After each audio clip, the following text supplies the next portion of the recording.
Greetings, YouTubians, and welcome back to Wayne Sharp World, where today we are taking a look at one banger of a premium EDC.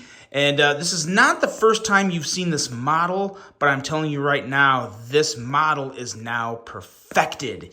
It is a damn good one, and I have really enjoyed having this one in my pocket for the last couple days. And what we have here is the Devo Stout V2. And let me tell you, that V2 is a very big deal with this because there have been quite some changes, and there's still a few more changes to be made.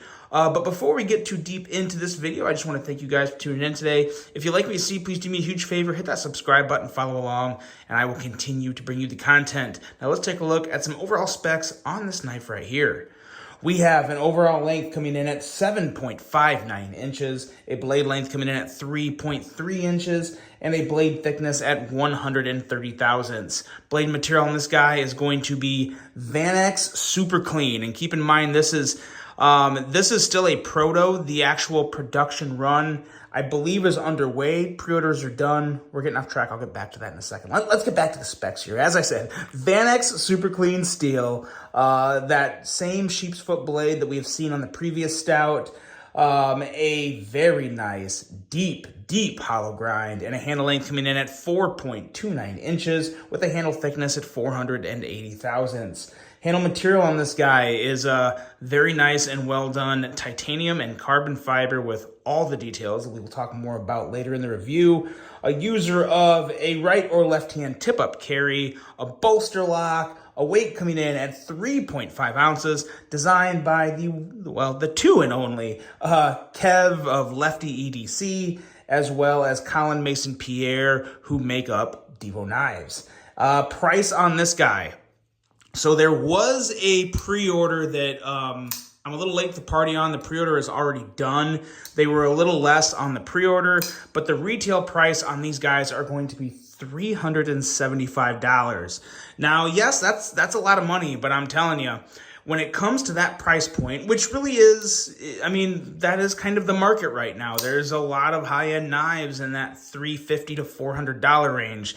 And this actually, in my opinion, sits really nicely in that range because they really didn't spare anything on this. We'll cover all that in the review.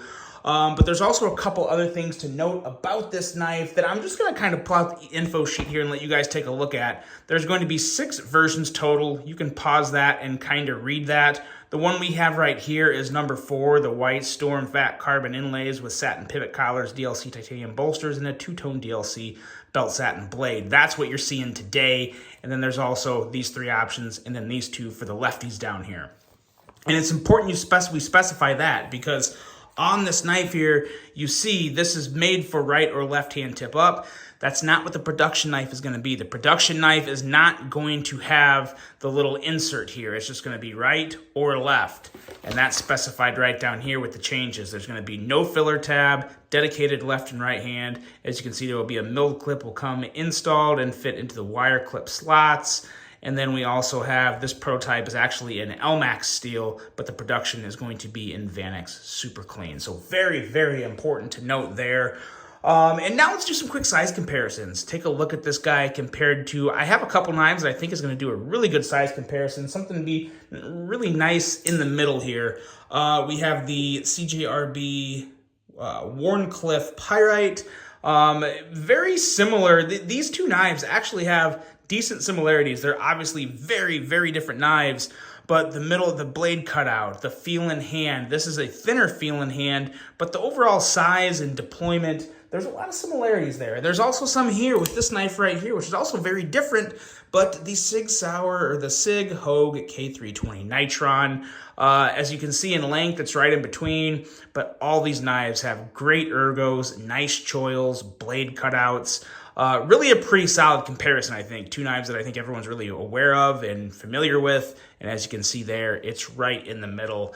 And that handle is also very much right in the middle in terms of feel. It's a little more of a neutral feel, but it's definitely got the curvature up at the top for your 2 fingers. And yeah, just a good little comparison there. And that's what I got for you. I hope it worked. If it didn't, let me know. Show me your outrage in the comments. But now let's get into this thing because Like I said, nothing was spared on this one. I handled the original stout and I liked it. This I love. I really do. I like a lot of things about this knife, and it really does start with the blade because this is EDC perfection here. It may not be everyone's, some people just aren't a big fan of sheepfoot. Some people don't like tanto. Some people don't like dry. Everyone has their own preferences of blade shapes and blade designs. So really, the only knock you could potentially give this blade is you may not like the design of it, but that's very personal. I personally really like the design of this, and what I love even more is that ridiculously wicked deep hollow grind here. Let's try and get that into some type of perspective so it can be seen, and it's very hard to do that. There we go. That's probably as good as it's going to get, but look at that. Look at how thin. Look how thin that gets there. And it gets thin and it stays thin. It's really hard to give you that good angle. But we are looking at 16 thousandths right behind the edge, and I'm willing to bet it doesn't go thicker than 18 thousandths, about halfway up this blade. This is a very, very deep, very nice hollow grind. It is, in my opinion, about as good as you can get for a true general EDC. Which is mostly going to, what most people need an EDC knife for, especially just when you're going to carry on your person on a regular day, is you want sliciness, you want edge retention, and you want a nice, thin, slicey blade. And boy, oh boy, do you have that. And that tip up there is going to just annihilate packages and letters. It's great for little things like that. It's also not too big of a blade, but it's not a small blade, which I really like. It's a really, really nice length at 3.3 inches. And it has all the nice accents to it. It has great jimping. It has a great finger choil. It has a great blade cutout. Great is really the theme word for this knife. And it's just, they really took any little issues that they had with the original stout, and they got rid of them. They just got rid of them. I also really like the DLC on the hollow grind, as well as the swedge up here, and that continues on the spine of the blade. And that really complements the rest of the knife. The black DLC on the bolster with the very, very nice milling, and then all the black and white and gray from the White Storm Fat Carbon. It's just a perfect mishmash of all the blacks and whites and satin accents. It's really, really nice. I feel like it was really well thought out, and it just meshes together perfectly. Another thing that I absolutely love is the plunge grind on this boy. Look at this. It's hard to even, again, it's hard to show you guys on camera. Right above my nail, look at that. Look at how thin that gets there on that plunge. I mean, that there is how it should be done. And you should get that. On a $375 knife, you should 100% get that, and you don't always get it. So I'm glad you're getting it on this one. Really, really nice plunge grind, great edge, perfectly executed blade, and a handle that, again, it complements the blade perfectly. It works well. It feels great. Everything's chamfered and rounded. There's no points. There's no hot spots. There's none of that.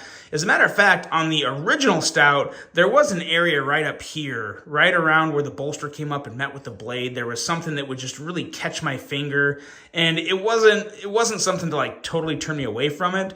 But even the original stout was relatively expensive, so to not have that, for this to be super smooth and feel good on my thumb right here, that's really nice, because you're gonna put your finger right there. That's really important that that's smooth. So I'm glad they took care of that. And yeah, it is perfectly executed. It really is. Love that satin pivot collar. I think that works great with everything else going on with the knife. And the action, oh man, absolute butter. And I mean butter. It is fantastic. The thumb flick also works really well on this. And when it comes to blade cutouts, unless we're talking something like the Spyderco Shaman here, where it's just a circle and it's easy for me to kick it out, any blade cutouts of any type of square shape give me a fit. Not this one. It's very, very smooth, very easy to kick out with either your thumb, and of course you can also just do a nice slow roll, but let's not kid ourselves. This thing, I can't believe I did that. It's made to middle finger flick. It is absolutely fantastic for middle finger deployment. That detent is dialed in perfectly. I mean, perfectly.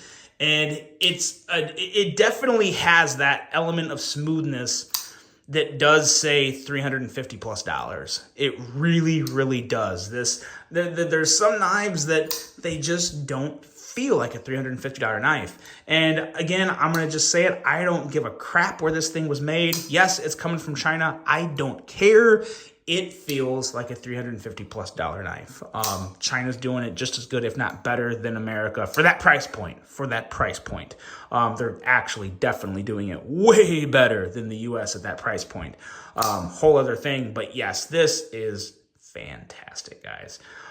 If you like the original stout and you missed out on it, consider yourself lucky, because I think you're going to be happier with this if you get in on this. I don't know exactly when the retail knives will be available. I'm assuming there'll maybe be a few left on Devo's website. All that information, I'll link the information to Devo's website below. You guys can go check it out. I don't know exactly when anything's going to be dropping to any retailers, but you should be following Lefty EDC, Devo Knives, Colin Mason Pierre at, I believe that's CM Knife Designs, I think is his Instagram handle. So give them all a follow. Stay up to date if you want one of these, because I do think they're going to go pretty quick. It's just so well done. It really, really is. It is, from a slicing standpoint, an EDC standpoint, I would consider this a perfect blade. And when it comes to the handle and ergos, I don't see how this knife could be any better. I truly think they perfected this stout design. And that makes me happy, because I like things being made better. This is as good as it's going to get. That is the Devo Stout V2. Guys, let me know what you think of this. I really hope you enjoyed this review. Hope you have a great rest of your day. And until the next one, I'm out.